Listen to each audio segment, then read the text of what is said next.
my channel. This week I am showing you how to do a hand knit blanket. Last year, I don't know if you remember, but I showed you how, oh, Scotchy, yay.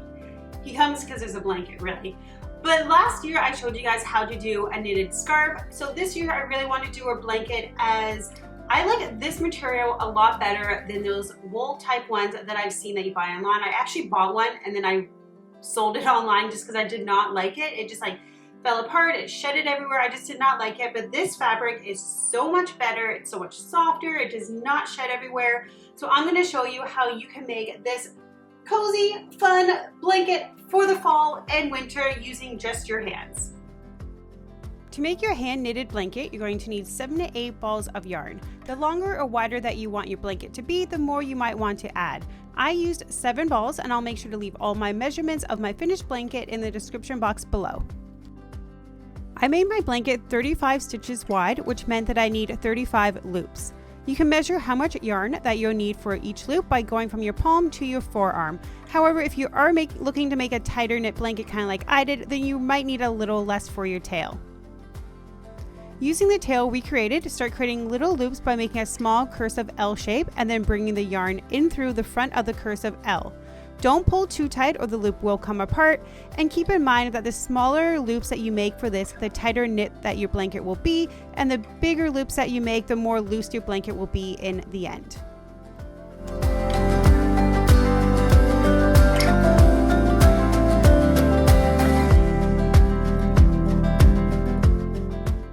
If you're looking to do more of an arm knit type of stitch, make sure you go to my other video. I'll link it down below from where I made a scarf last year. Now that you have all your loops, lay them flat on the table, and we're going to be pulling from the yarn that is left on the ball. Starting with your first loop, bring it through the loop, creating another loop.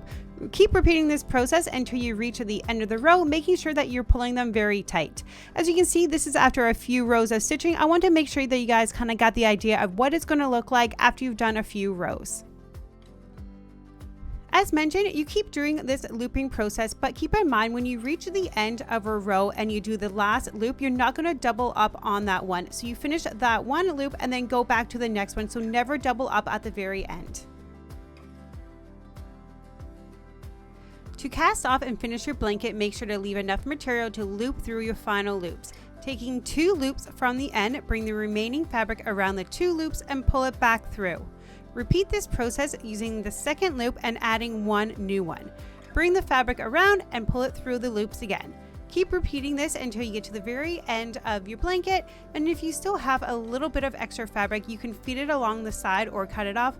I do suggest bringing up the side of the blanket a little bit just to make sure that it never comes undone, because that would not be fun.